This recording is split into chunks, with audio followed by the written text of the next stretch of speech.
أعوذ بالله من الشيطان الرجيم. بسم الله الرحمن الرحيم. السلام عليكم ورحمة الله وبركاته.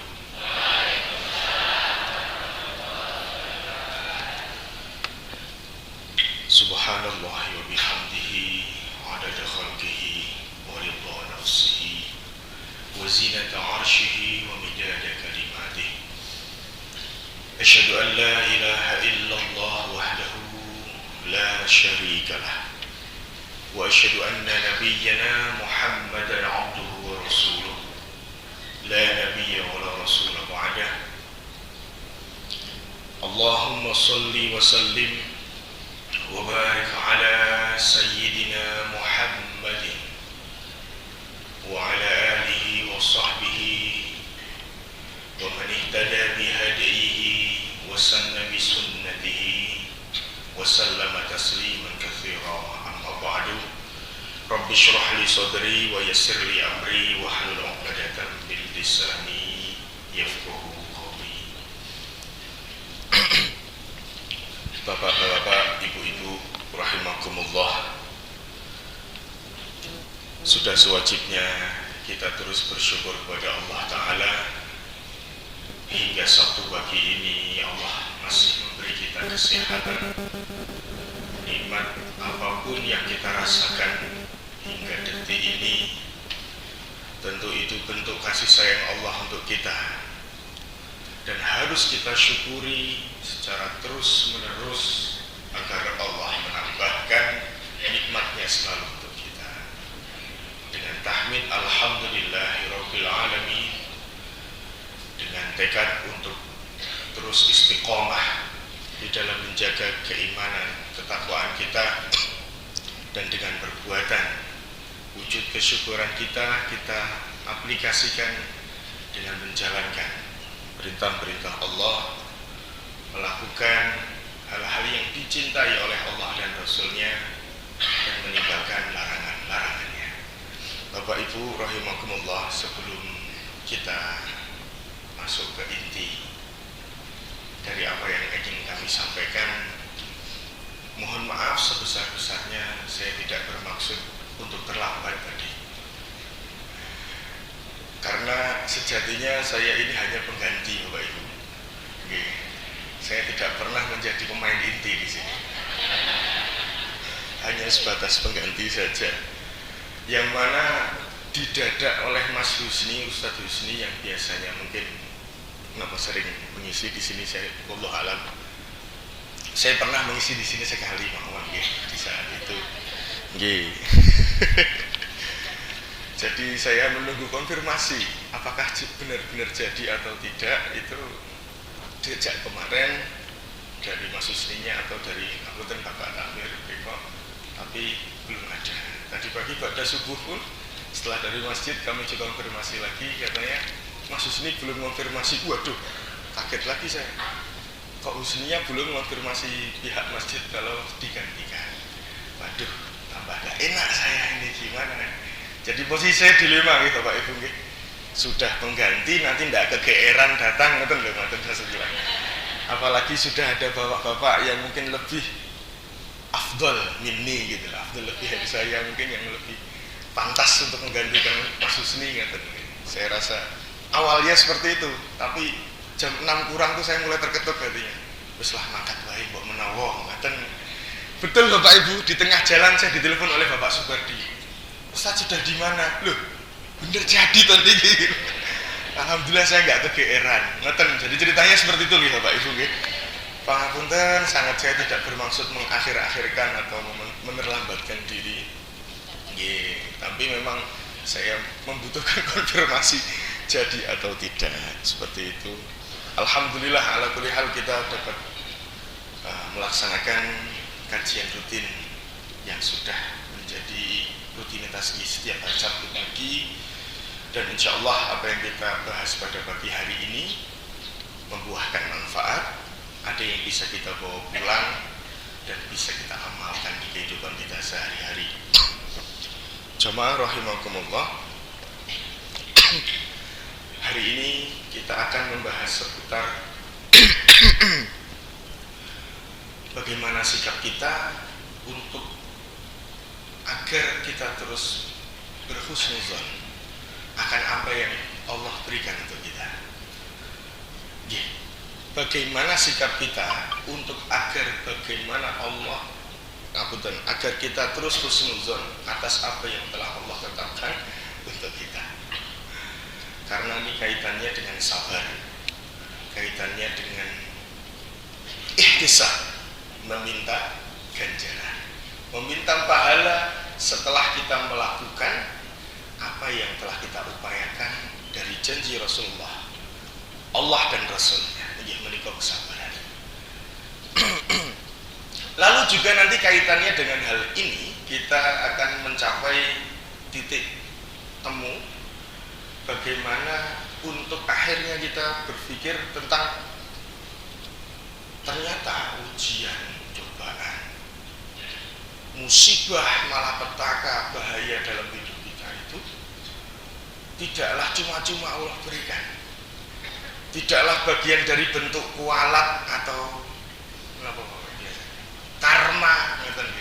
Biasanya karma kali kualat itu sering dilontarkan untuk orang-orang tertentu yang sering menyeleweng dari relnya, yang seharusnya melakukan kebaikan kok malah nyeleweng, kok malah melakukan keburukan, sehingga gara-gara kuwi to kualat kowe, karma iki ngoten nggih.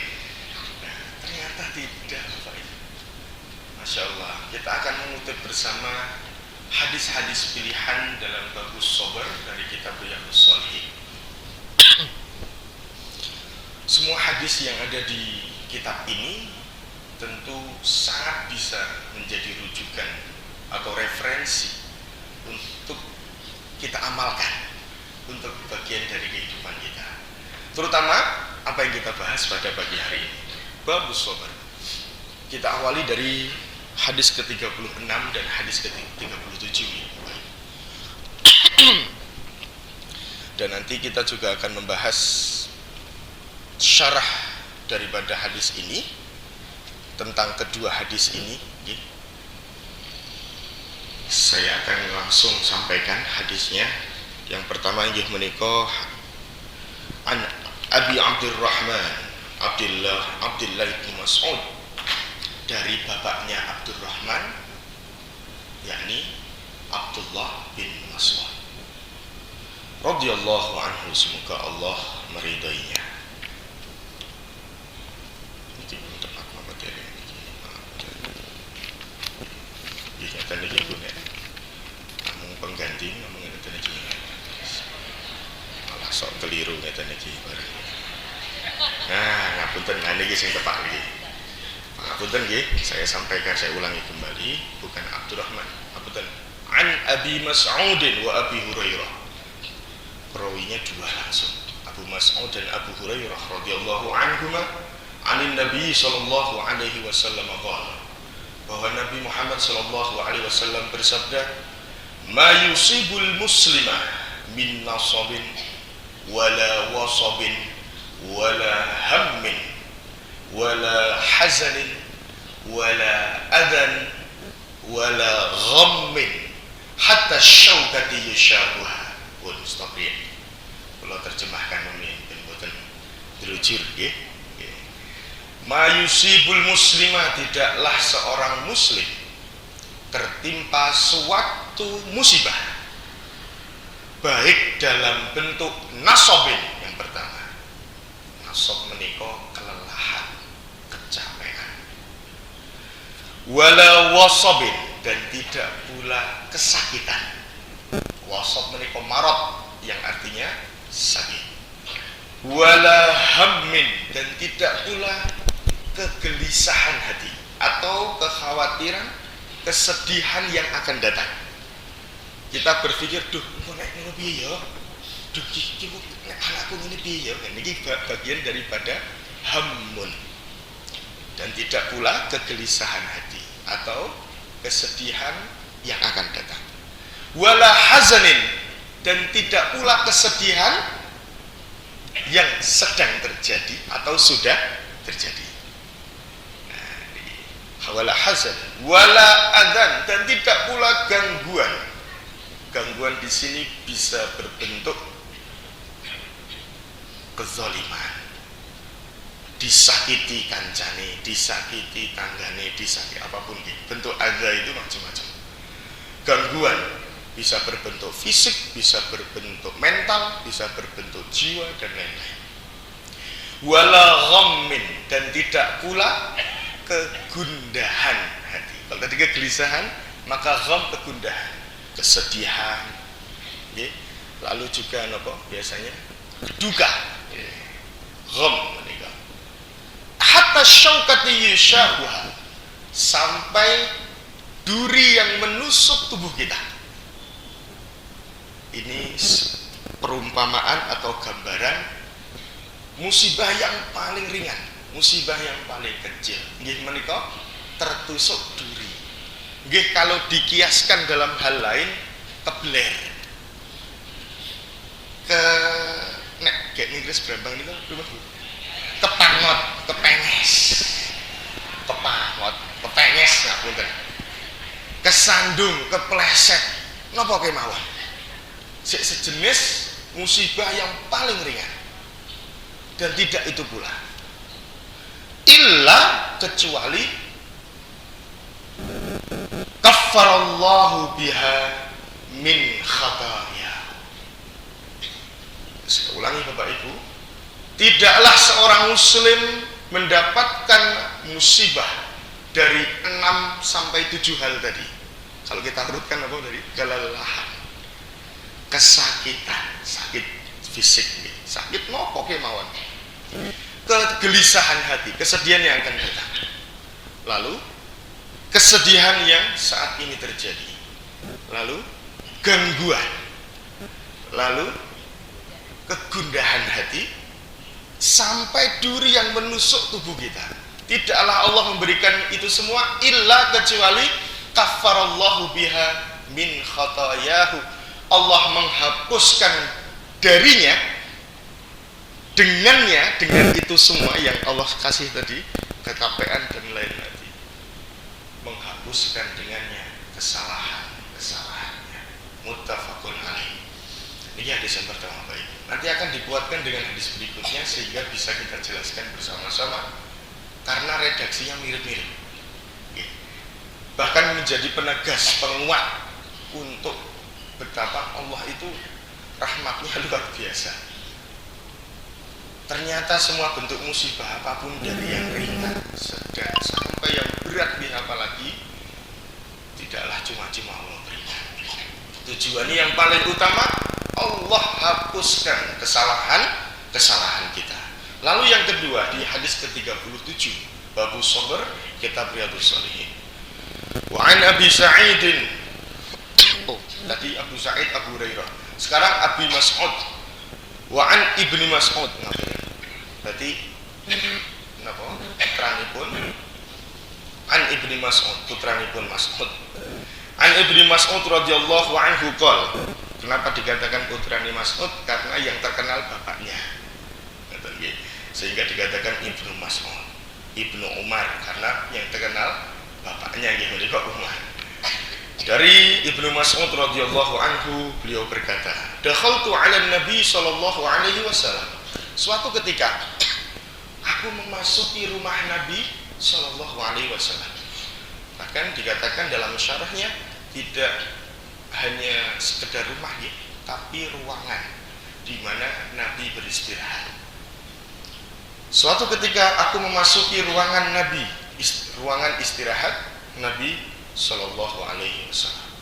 Wa huwa yu'aku, dan saat itu beliau sedang dalam keadaan demam. Yu'aku, demam. Fakultu, maka Ibnu Mas'ud berkata, aku berkata, ya Rasulullah, wahai Rasulullah, innaka tu'aku wa'kan syadidan. Sesungguhnya saat ini engkau sedang terserang demam yang parah. Saat ini engkau sedang terserang demam yang parah. Qala, maka Rasulullah menanggapi, ajal, inni u'aku kama yu'aku rajulani minkum. Benar, saat ini aku sedang demam seperti halnya demamnya 2 orang dari kalian. Ini dawuh Rasulullah. Bisa dibayangkan nggih Bapak Ibu, tiang demam, tiang setunggal niku pun panase rasane mboten karuan. Napa melih nek tiang kali. Itu yang dirasakan Rasulullah. Rasulullah sedang merasakan demam 2 kali lipat dari orang biasa, dari sahabat biasa seperti kita, orang biasa.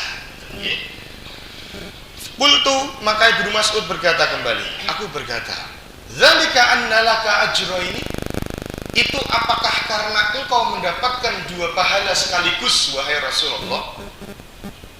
Jadi kalau kita simpulkan, apakah engkau mendapatkan sakit demam yang double 2 kali lipat ini karena engkau mendapatkan pahala 2 sekaligus ya Rasulullah?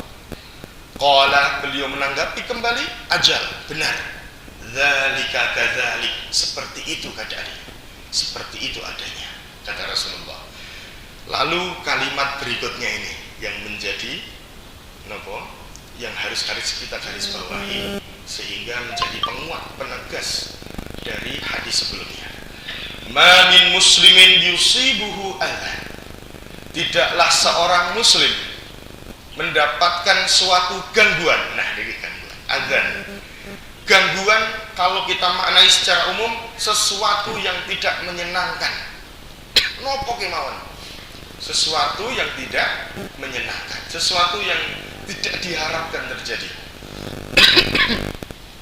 Ma min muslima yusibuhu adhan syaukatun fama fawqaha, tidaklah seorang muslim tertimpa suatu gangguan atau sesuatu yang tidak disenangi, yang tidak diharapkan, baik dari syaukah, duri yang menancap tubuhnya, wa ma fawqaha, fama fawqaha, bahkan yang lebih daripada itu, atau yang lebih tinggi, lebih besar daripada itu.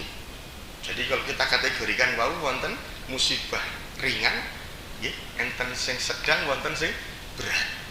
Nah, di sini ditegaskan bahwasannya tidaklah seorang muslim mendapati suatu musibah apapun bentuknya, atau gangguan atau sesuatu yang tidak menyenangkan, sesuatu yang tidak diharapkan terjadi di dirinya, baik duri yang menusuknya atau yang lebih daripada itu. Jadi Rasulullah sudah langsung menggambarkan seperti itu. Illa, kecuali kaffarallahu biha sayyi'atihi. Redaksinya agak berbeda. Kalau tadi illa kaffarallahu biha min khatayahu, yang diartikan kecuali Allah menghapuskan kesalahan-kesalahannya. Sekarang illa kaffarallahu biha sayyi'atihi, kecuali Allah menghapuskan keburukan-keburukannya, yakni dosa-dosanya. Belum sampai di situ. Wa huttat anhu dzunubuhu kama tahuttus syajaratu waraqaha, dan digugurkan dosa-dosanya seperti halnya pohon yang menggugurkan daun-daunnya. Muttafaqun alaih. Hadis ini diriwayatkan Imam Bukhari dan Muslim. Ulama muhaddisun, ulama hadis sepakat 2 hadis ini mutawatir, bukan hadis ahad. Mereka hadis sahih, sangat bisa untuk kita jadikan rujukan kehidupan kita. Bapak Ibu rahimakumullah, sudah cukup mengerti dan jelas atau belum nih 2 hal ini? Dua hadis ini apa yang kita simpulkan nih? Yang kedua, hadis yang kedua tadi dikatakan baik duri yang menancap sampai musibah-musibah yang lebih besar daripada itu, tidaklah Allah berikan kecuali agar Allah menghapuskan kesalahan-kesalahannya dan menggugurkan dosa-dosanya, seperti halnya pohon yang menggugurkan daun-daunnya. Jadi kalau selama ini mungkin kita pernah mendengar saking tiang-tiang ketika kita sakit, atau ketika kita mendengarkan sahabat kita, kerabat kita sakit, ada wejangan dari siapapun, entah ustadz, entah penceramah, entah mungkin tetangga kita. Sakit itu menjadi wasilah penggugur dosa. Sakit itu akan menghapuskan dosa-dosa, menggugurkan dosa-dosa, seperti halnya Allah menggugurkan, seperti halnya pohon yang menggugurkan daunnya. Itu tidak hanya kalimat omongan belaga, tapi juga memang, tapi malah sungguh terjadi. Rasulullah SAW menyebutkan hal ini dalam hadisnya. Dua hadis ini menjadi penguat Bapak Ibu tentang keberadaan kita dalam menyikapi musibah, baik yang ringan, sedang maupun yang berat sekalipun. Usikum wa iyaya nafsi bitaqwallah. Sebelum kami lanjutkan bayan atau syarah hadis ini, kita bisa menyimpulkan jadinya, ketika ada kalimat semoga kita dijauhkan dari malapetaka, bahaya, musibah, kalimat ini sudah tepat nomor dulu. Saya ulangi kalimatnya ini. Semoga kita dijauhkan dari malapetaka, bahaya, musibah. Amin. Nah, doa kalimat ini sudah tepat atau belum? Kalau setelah kita mempelajari hadis ini, penjelasan hadis ini, tentu keliru kalimatnya. Kenapa? Karena namanya musibah, malapetaka, bahaya, baik yang ringan, sedang maupun berat, pasti akan kita rasakan. Pasti akan terjadi di pribadi manusia. Siap sinten kemawon. Selama dia manusia, selama dia manusia pasti akan mendapatkan hal itu semua. Maka kalimatnya, redaksinya bisa kita perbaiki. Semoga ya Allah berikanlah kami kekuatan, kesabaran. Semoga kita kuat dan sabar. Semoga kita sabar dan kuat untuk menghadapi semua ujian, cobaan, malapetaka, musibah yang Allah berikan untuk kita, baik yang ringan, sedang maupun berat. Nah, kalau ini sudah tepat. Kenapa? Nanti akan kita pelajari juga, kita bahas tentang bagaimana sikap orang yang mendapati ujian ini. Karena ngapunten, nggak bisa dipungkiri Bapak Ibu, kita itu kalau mendapatkan suatu hal yang tidak menyenangkan mawon, napa ki mawon? Mesti sabar, ngeluh, nesu, mangkel, nggih. Nggih napa nggih? Nggih, niku estu. Jangankan Bapak Ibu sing ngomong niki nggih sami mawon. Artinya sama, semua orang pasti akan dapati sama. Dan Allah pun memberi derajat yang berbeda ternyata Bapak Ibu. Semoga setelah ini kita bisa semakin yakin dan semakin memperkuat diri. Oh, ternyata yang terbaik adalah jika kita menahan sabar dan amarah kita. Nah, ini nanti kita akan lanjutkan dengan hadis-hadis berikutnya sampai jam 7 sekian ya Bu, atau jam 7 pas? Ngapunten. Oh, tadi agak terlambat. Jam 7 pas mawon? Oh, nggih. Niki tasih kalih dosa. Baik. Kita ke syarahnya dulu ya Bapak Ibu. Kita pakai PDF ini syarahnya. Tadi itu sudah saya cepatkan kok malah wah jangan. Ya Allah, dadak madosi. Karena syarahnya berbahasa Arab niki dan sangat penting kami sampaikan niki. Pangapunten sekedap nggih. Sambil mengulur waktu nih Bapak Ibu. Ben lek ndang jam 7. Pangapunten. Nggih ngeten iki nek resiko pengganti ngeten iki ya Bapak Ibu. Bulan baleni Mas. Kok serius nggak ada ini? Oh, nggih, sambil mencari kita bahas yang amarahnya dulu saja nggih. Ini nyarinya bisa disambi kok Bapak Ibu. Nah, terkait dari musibah-musibah tadi, baik yang ringan, sedang maupun besar, ternyata rahasia di balik itu Rasulullah SAW juga menyampaikan kepada kita dari hadis yang diriwayatkan oleh Abu Hurairah radhiyallahu anhu. Rasulullah SAW bersabda, "Man yuridillahu bihi khairan yusib minhu." Kata Rasulullah, Kalimatnya sedang ringkas, sangat ringkas sekali, tapi maknanya mendalam. Man yuridillahu bihi khairan yusib minhu. Barang siapa yang menginginkan kebaikan, maka Allah segerakan baginya musibah. Saya ulangi, barang siapa yang mendapatkan kebaikan, mengharapkan kebaikan, segera mendapatkan kebaikan, maka Allah segerakan pula musibahnya. Yusib minhu. Hal ini juga dikuatkan dengan hadis yang ke-43 dalam kitab Riyadhus Shalihin. An Anas radhiyallahu anhu. Kalau tadi dari Abu Hurairah, sekarang dari Anas bin Malik radhiyallahu anhu. Rasulullah sallallahu alaihi wasallam bersabda, "Idza aradallahu bi 'abdihil khaira." Jika Allah menginginkan hambanya suatu kebaikan. Redaksinya sama-sama mirip, hampir mirip, sebagai penegas, teman-teman. Jika Allah menginginkan kebaikan bagi hambanya, ajjala lahul 'uqubata fid dunya. Allah segerakan baginya, ajjala yu'ajjilu menika bersegera. Napa? Bergegas-gegas nggih. Allah percepat, Allah segerakan baginya al-'uqubah, ujian, cobaan baginya. Nggih. Di dunia ini. Wa idza aradallahu bi'abdihi syarra, dan jika Allah menginginkan hambanya suatu keburukan, amsaka anhu bidzanbihi, maka Allah menahannya, atau menahan di sini menahan kebaikan baginya. Allah menahan ujian baginya dengan bentuk dosa-dosa. Dosanya lalu hatta yuwafiya yaumal qiyamah, sampai dosa-dosanya itu penuh dan diluapkan di hari kiamat nanti. Inilah yang disebut dengan istidraj. Bahkan hadis ini menjadi landasan daripada sanastadrijuhum nika. Istidraj menika. Artinya hati-hati Bapak Ibu, kita semua, usikum wa iyaya nafsi bittaqwallah.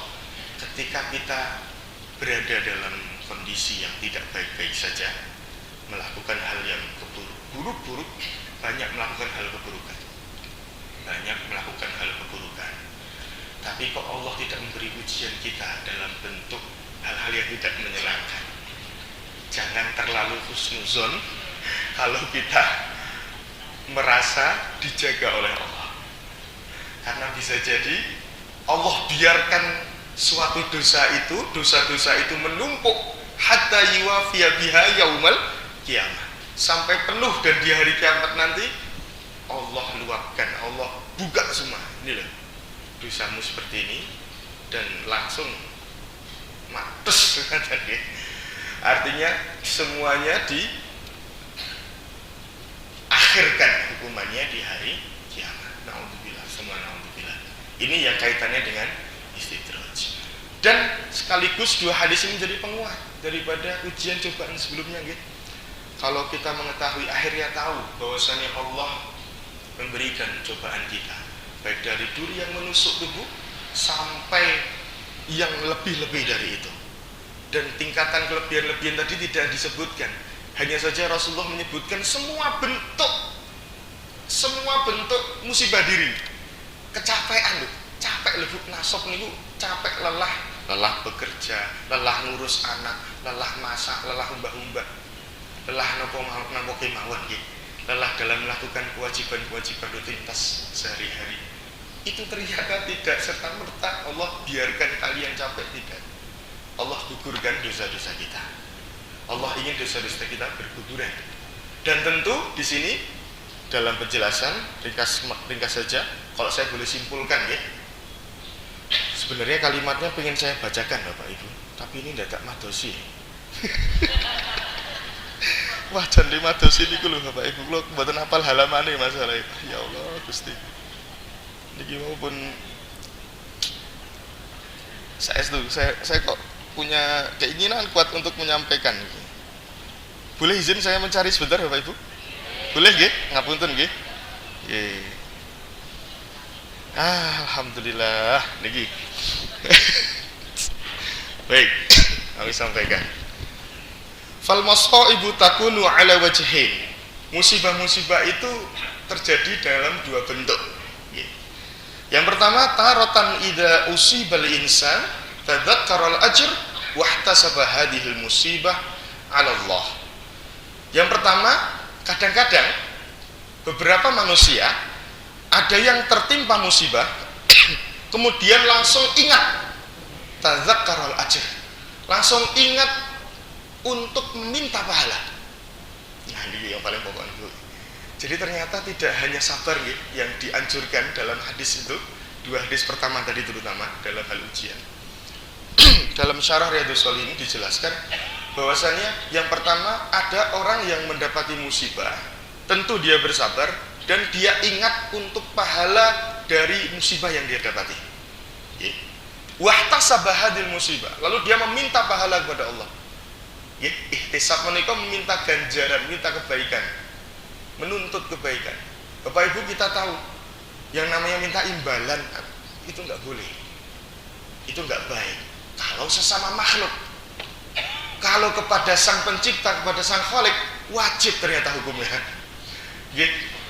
Ya Allah, saat ini aku mendapati musibah, apapun musibahnya sebutkan, berikan kebaikan ya Allah dari apa yang kau berikan ini, dari apa yang dari musibah, dari wasilah musibah ini, gugurkanlah dosaku ya Allah, lancarkanlah urusanku ya Allah, lancarkanlah rezekiku ya Allah, dan lain-lain dan lain-lain. Maka salah satu doa yang mungkin bagian dari ihtisab menika, Rabbana taqabbal minna salatana wa siyamana wa qiyamana wa ruku'ana wa sujudana wa qu'udana wa tadarru'ana wa takhasyu'ana wa ta'abbudana wa tammim taqsirana ya Allah ya Rabbal alamin. Ini lafadznya tersebut semua Bapak Ibu. Jadi seolah-olah minta imbalan betul gitu. Ya Allah, aku ini udah sholat, aku ini udah melakukan semua perintah-perintahmu ya Allah, terutama dalam konteks sholat. Kita taqabbal minna sholatana wa siyamana, puasa kami, wa qiyamana, saya menegakkan dalam syarat qiyam menika nggih qiyamul lail, menegakkan malamnya, menegakkan menghidupkan sunnahnya. Wa qiyamana wa ruku'ana, ruku'ku, wa sujudana, sujudku, wa tadarru'ana, dan kekhudu'anku, wa takhasyu'ana, dan kekhusyu'anku, wa tammim taqsirana ya Allah, dan lengkapilah hal-hal yang kurang dariku ya Allah. Ya Allah ya Rabbal alamin. Semua kalimat-kalimat ini menuntut atau minta imbalan dari Allah. Nah, ini yang pertama, yang sing kados ngeten iki, maka baginya faidatani. Orang yang sabar lalu ingat pahala, minta pahala kepada Allah, baginya dua manfaat. Yang pertama, takfirud dzunub, terhapus dosa-dosanya. Yang kedua, wa ziyadatul hasanah, dan dia mendapatkan tambahan-tambahan kebaikan, double didapatnya. Lalu yang kedua, bentuk yang kedua nggih menika tarotan yaghfulu an hada. Ada orang yang ketika mendapati musibah lalai akan meminta ganjaran. Nggih, namung wah, ini toh ngoten nggih. Biasane nggih sambat niku wajar gitu Pak Ibu. Sekedhik mawon, ampun terus-terusan. Setelah sambat langsung ingat, langsung banyak berzikir, langsung bismillah ya Allah, musibah ini bagian daripada wasilah untuk dosaku tergugurkan, kesalahan-kesalahanku terhapuskan, dan aku meminta kebaikan darimu ya Allah, kebaikan rezeki, kebaikan lapang hati, ikhlas, dan lain-lain. Semua itu bagian dari rezeki Bapak Ibu, bagian daripada kebaikan-kebaikan. Lalu yang kedua nih dia lalai terhadap meminta kebaikan dari Allah, meminta ganjaran, fayadiku sadra. Lalu dadanya menyempit. Maksudnya dada menyempit niku nggih berdua. Mboten sesek niku maksudnya bukan sesek secara fisik nggih. Sesek secara batin, secara jiwa. Sumpek mboten nggih, sumpek. Mboten ikhlas ngoten. Gremeng terus ngoten nggih. Mangkel terus ini. Fayadiku sadra. Wa yusibu dojar, maka dia mendapati suatu kekhawatiran, kegelisahan hati. Duh, jadi ya Allah, jadi iki aku ngoten nggih. Apapun bentuknya. Seperti itu dojar menika kekhawatiran, kegelisahan hati. Wa ma asbaha dzalika, dan lain-lain, dan apapun itu.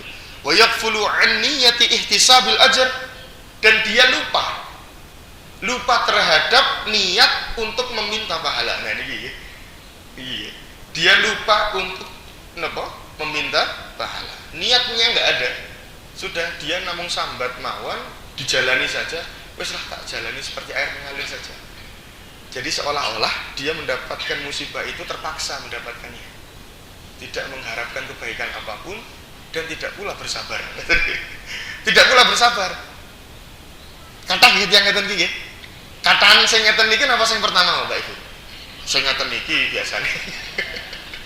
Tapi setelah ini mudah-mudahan kita menjadi golongan yang pertama. Amin ya rabbal alamin. Dia lalai, dia lupa terhadap niat meminta ganjaran kepada Allah, wasthawab dan pahala ala Allah. Fayakunu fi dzalika taghfiru lisayyi'atihi, maka baginya penghapusan dosa saja.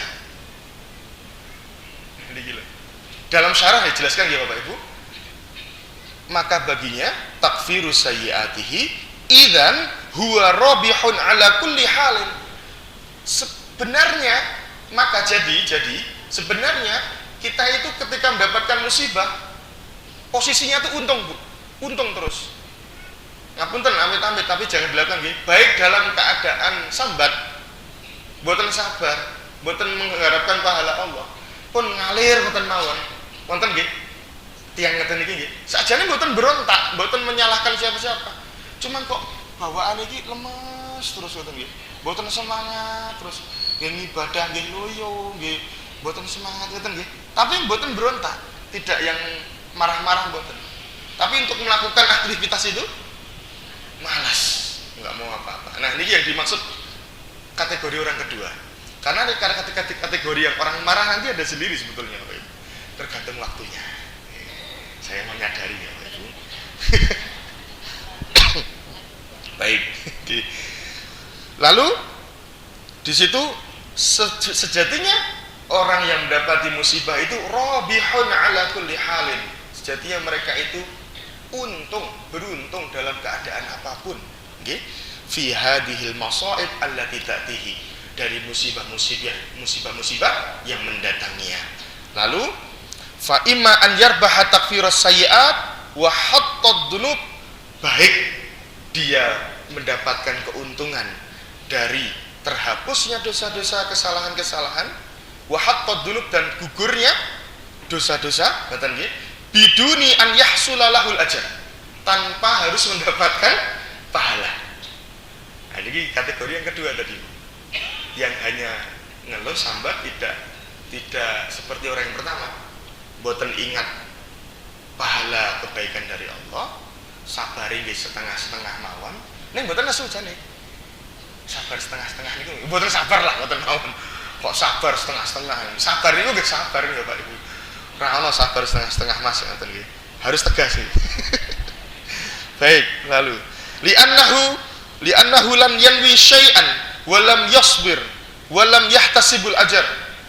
Karena dia tidak meniatkan suatu hal apapun dari kebaikan, nggih, suatu hal apapun tidak niatkan kebaikan. Nggih tadi kata setiang sing ngeluh mawon menjalani saja tapi tanpa bersabar, tanpa meminta pahala. Lam yasbir, tidak bersabar, walam yahtasibul ajr, dan tidak pula meminta kebaikan, meminta pahala dari Allah.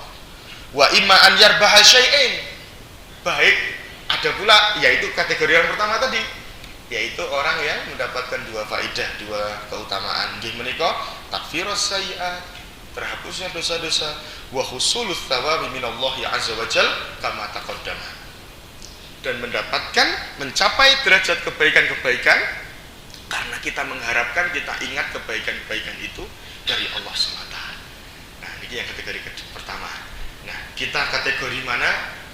Kembali ke pribadi kita masing-masing. Usikum wa iyaya nafsi bitaqwallah. Baik, niki sebelum terakhir pas niki 5 menit 10 menit lagi kita akan bahas hal-hal yang amarah tadi ya Pak Ibu. Bagaimana cara kita menyikapi amarah ketika musibah datang. Nah yang pertama yang harus kami sampaikan, tentu dari kitab Riyadhus Shalihin juga nih, Rasulullah Shallallahu Alaihi Wasallam menyampaikan dalam hadisnya, dalam hadis Abu Hurairah radhiyallahu anhu, laki-laki Abu Hurairah, laisa syadidu bisur'ati, innama syadidul ladzi yamliku nafsahu 'indal ghadabi, muttafaqun alaih. Laisa syadid, orang yang kuat, orang yang hebat bukanlah orang yang pinter bergulat. As-sur'ah menika pinter bergulat, pinter gelut, pandai bergulat, pinter gelut. Orang yang kuat bukanlah orang yang pinter gelut.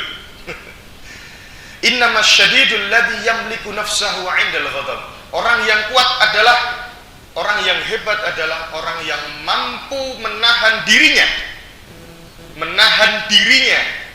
indal ghadabi, ketika dalam keadaan marah. Muttafaqun alaih. Dikuatkan kembali dengan hadis Sulaiman bin Surad. An Sulaiman bin Suradin, salah satu sahabat Rasulullah sallallahu alaihi wasallam radhiyallahu anhu, semoga Allah meridhoinya. Kuntu jalisan ma'an Nabi sallallahu alaihi wasallam. Suatu ketika aku duduk di sisi Nabi sallallahu alaihi wasallam. Sulaiman bin Surad duduk di sisi Nabi, di dekat Nabi sallallahu alaihi wasallam. Warajulani, dan ketika itu terdapat dua orang yastabbani, saling gontot-gontotan.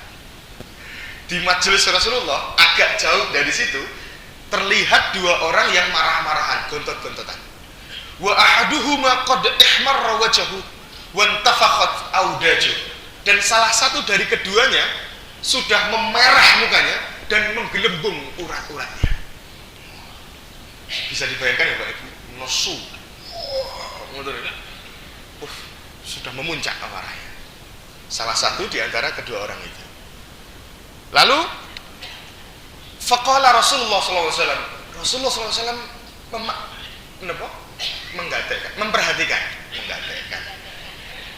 memperhatikan kedua orang itu tadi, sehingga beliau bersabda. Sabda ini dalam syarah dijelaskan, beliau bersabda dengan kalimat yang akan kami sebutkan ini, tetapi beliau tidak langsung menunjukkan kalimat ini untuk dua orang itu, terutama untuk orang yang sudah memerah mukanya dan menggelembung urat-uratnya tadi, yang sudah memuncak marahnya. Kenapa? Karena beliau menyadari, dalam syarah dijelaskan, bahwasanya orang marah itu tidak akan masuk ketika dinasihati apapun, bahkan sekelas Rasulullah SAW. Maka Rasulullah seolah-olah memberi kalimat ini di depan para sahabat yang ada di situ, seolah-olah memberi nasihat wejangan pada mereka. Dengan kalimat inni la a'lamu, sesungguhnya aku benar-benar mengetahui, lau qalaha la dhahaba anhu ma yajid. Jika seseorang mengucapkan kalimat ini, niscaya akan hilang apa yang didapatinya, yaitu amarahnya. Niscaya akan hilang apa yang didapatinya. Lau qala, jika orang itu berkata, a'udzu billahi minasyaitonir rajim, ta'awud Bapak Ibu, dhahaba anhu ma yajid, niscaya akan hilang apa yang didapatinya. Faqalu lahu, maka orang-orang yang mendengar kalimat ini dari Rasulullah, mereka berbondong-bondong datang kepada orang yang sedang marah memuncak tadi. Faqalu lahu, mereka berkata kepada orang yang marah tadi, inna nabiyya sallallahu alaihi wasallam qala, sesungguhnya Nabi Muhammad sallallahu alaihi wasallam bersabda, ta'awwad billahi minasyaitonir rajim. Ini yang berkata gerombolan orang yang mendengar kalimat tadi datang kepada orang yang marah tadi, ta'awwad billahi minasyaitonir rajim, a'udzu billahi minasyaitonir rajim, muttafaqun alaih. Hadis ini diriwayatkan oleh Imam Bukhari Muslim. Nah, mungkin selama ini kita kalau marah yang kita sikapi dengan baik, baik sekali istighfar kok. Karena Rasulullah SAW juga mencontohkan, beliau saja yang maksum, yang luput, yang jauh dari kata dosa, sudah terjamin surganya, masih beristighfar 70 sampai 100 kali. Kita tahu, inilah astagfirullah wa atubu ilaih fil yaumi mi'ata marrah, 100 kali, bahkan aktsar min sab'ina marrah, lebih dari 70 kali, itu kata Rasulullah. Nah, tapi yang paling utama ternyata ada yang inggih menika a'udzubillahi minasyaitonir rajim. Sing yang sudah sering menerapkan enten Bapak Ibu. Nah niki jadi nek pas marah nesu langsung tahu. Nah niku ingkang sae muttafaqun alaih. Hadis ini kuat sekali, sahih nggih, tidak ada keraguan di dalamnya. Niki yang menjadi napa nggih penguat kita ketika marah ta'awud, Dan juga nah niki sekalian nggih mumpung ketika kondisi marah apa yang kita lakukan. Setelah ta'awud tentu jika memang masih menempel di otak dan hati kita, masih mangkel terus kata nggih. Apa yang kita lakukan Bapak Ibu? Berwudu. Apa kata Rasulullah? Rasulullah SAW bersabda bahwasanya inna syaitan khuliqa minan nar. Syaitan khuliqa minan nar. Syaitan tercipta dari api. Wa tudfa'un nar bil ma. Dan api itu akan padam dengan air. Idza ghadiba ahadukum falyatawadda. Jika di antara kalian marah maka berwudulah. Karena yang sedang menguasai kita saat itu adalah setan, dan setan itu tercipta dari api katanya. Nah, kok masih nesu, mangkal terus. Idza ghadiba ahadukum wa huwa qa'im falyajlis, maka duduklah. Ngoten nggih, duduk. Nah, lah kok duduk niku malah tambah marah atau malah tetap amarahnya masih tetap nggih. Maka kata Rasulullah falyattaji, terlentanglah, berbaring. Nah, ini sudah puncak ya Bapak Ibu. Falyattaji ini bisa kita maknai sebagai tidur pun tilemawan. Nek pun nesu muncak mboten ilang-ilang nesune pun tilemawan. Mesti lali ini guys. Mungkin tangi-tangi nesu mulai. Boten. Insya Allah kita bisa mempraktekkan itu. Dan yang paling terakhir Bapak Ibu, nah niki nggih, yang paling terakhir sebetulnya ada yang sebelum terakhir karena waktunya nggih, saya akhiri yang terakhir. Karena yang sebelum terakhir ini kalau redaksinya kita bahas kurang imbang. Nanti ibu-ibu ngiri Bapak. Nggih, kenapa? Karena di sini Rasulullah menyebutkan langsung mawon nggih secara ringkas mawon bahwasanya barang siapa yang mampu menahan amarahnya yang sedang memuncak, sedangkan dia mampu untuk meluapkannya tapi mampu menahan amarahnya, maka di hari kiamat nanti Allah memanggilnya di depan para makhluknya dan disuruh memilih bidadari surga mana yang dia kehendaki. Ini kadang-kadang ibu-ibu unjuk protes, kok bidadari surga tok Mas, ngoten gitu. Gitu nggih. Bidadari surga niku nggih ibu-ibu niku. Nggih, semuanya akan terpilih nggih. Sekarang kita nggak usah bahas antara bagaimana bentuk bidadari surga, bidadara surga nggih. Pantaskah kita di surga? Niku lho. Bagaimana cara kita mendapatkan surga? Niku yang kita kejar nggih. Usikum wa ayya kita. Dan yang terakhir niki yang nggih. Baik, matur suwun. Nah, hadis yang terakhir dari Abu Hurairah lagi nggih. Hadis hasan sahih. Di mana Rasulullah SAW bersabda, "Ma yazalul bala'u bil mu'mini wal mu'minati." Terakhir ini. Ma yazalul bahaya, malapetaka, musibah akan terus menimpa mukmin, seorang mukmin laki-laki wal mu'minah, baik mukmin laki-laki maupun mukmin perempuan. Semasa hidupnya fi nafsihi, baik dalam dirinya atau untuk dirinya sendiri, wa waladihi, dan untuk keturunannya, wa malihi, dan hartanya. Saya ulangi lagi biar lebih jelas. Suatu bahaya, malapetaka, musibah akan terus menimpa seorang mukmin laki-laki maupun mukmin perempuan, baik dalam dirinya, keturunannya, anaknya, maupun hartanya. Hatta yalqallaha ta'ala, sampai dia bertemu kepada Allah Subhanahu wa ta'ala. Artinya sampai meninggal dunia. Bertemunya dalam keadaan bagaimana? Hatta yalqallaha ta'ala wa ma 'alaihi khati'atun. Sampai dia bertemu kepada Allah tanpa membawa dosa sedikit pun.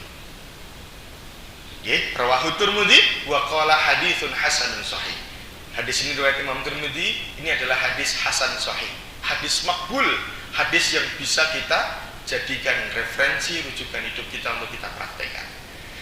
Ini menjadi penguat kita sekaligus menjadi akhir pembahasan kita, bahwasannya sampai mati nanti, ya Allah, seorang mukmin laki-laki maupun perempuan tidak akan selesai ujiannya, akan terus mendapatkan ujian. Jadi mari Bapak Ibu kembali ke kalimat awal kami, kita harus terus berhusnuzon terhadap musibah yang Allah berikan. Jangan kemudian kita berpikir ini adalah karma, cobaan, karma, napa mau kualat dan lain. Boten, saya setuju boten. Pangapunten, kalau ada orang yang nakal beling sekalipun, yang dia jauh dari Allah, jauh dari syariat, kok tiba-tiba mendapati ujian cobaan, oke, kita berpikir, wah ini akibat dari perulahnya ini. Kenapa? Karena kita tahu dalam suratul Anbiya ayat 35 dijelaskan Allah Ta'ala berfirman, wa ma asabakum min musibatin fabima kasabat aydihim. Tapi kalimat terakhir jangan lupa Bapak Ibu, wa ya'fu 'an katsir. Tidaklah seseorang itu mendapatkan musibah kecuali atas tangannya sendiri, perbuatannya sendiri. Tetapi setelahnya wa ya'fu 'an katsir, dan Allah banyak memaafkan orang-orang. Artinya dosa yang yarhamukillah, yahdikumullah yuslihu balakum. Balas Bu. Ya Bu, habis ini sudah loh Bu. Kamu dan itu tadi kita tidak bagus belum.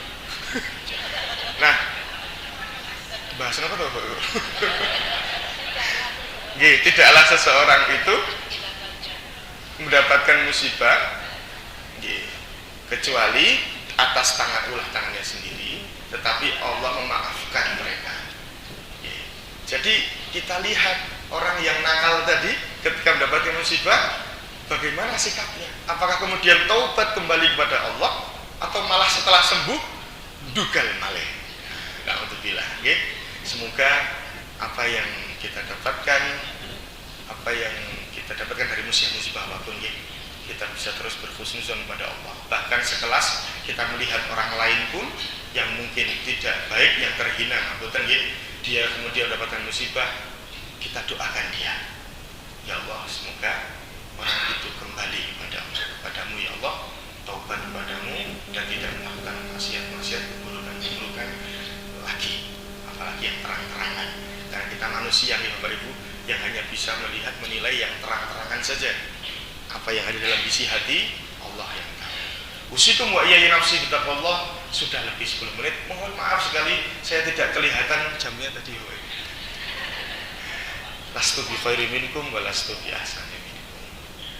Mari kita akhiri kajian kita pada pagi hari ini dengan membaca doa, dan juga terkhusus doa untuk almarhum Bapak Hardiono.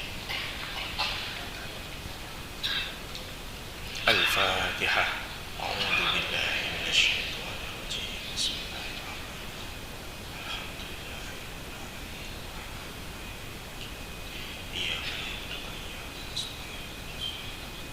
Shiratal ladzina an'amta 'alaihim.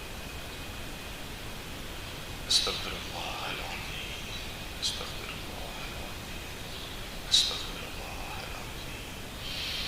A'udzu billahi minasyaitonir rajim. Bismillahirrahmanirrahim. Hamdan na'imin, hamdan syakirin, hamdan yuwafi ni'amahu wa yukafi mazida. Ya Rabbana lakal hamdu wa lakal syukru kama yanbaghi li jalali wajhikal karim wa 'azimi sultanik. Allahumma shalli ala Muhammad wa ala ali Muhammad. Allahumma adhibil ba'sa ishfi mardana ya Allah. Ishfi mardana shifaan ajilan wa anzilhumus sihhata wal afiyata. Allahumma shfi mardana anta syafi la shifaa illa shifaa'uka, shifaan la yughadiru saqaman wa la alaman.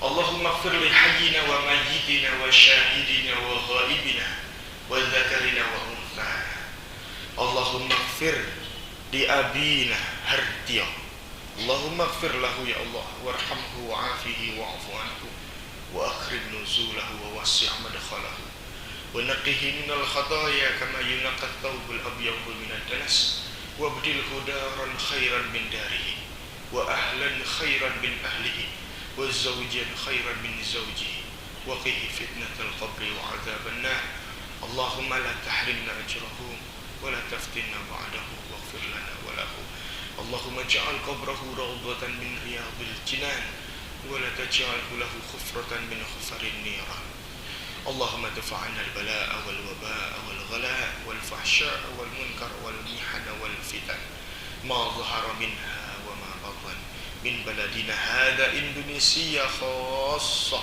ومن بلدان المسلمين عامة إنك على كل شيء قدير ربنا هب لنا من أزواجنا وذرياتنا قرة أعين واجعلنا للمتقين إماما اللهم أنزلنا منزلا مباركا وأنت خير المنزلين وارزقنا رزقا حلالا طيبا مباركا وأنت خير الرازقين اللهم لا تمنع دعاءنا يا الله لا تمنع دعاءنا بذنوبنا ولا تمنع رحمتك علينا بمعاصينا ربنا آتنا في الدنيا حسنة وفي الآخرة حسنة وقنا عذاب النار سبحان ربك رب العزة عما يصفون وسلام على المرسلين والحمد لله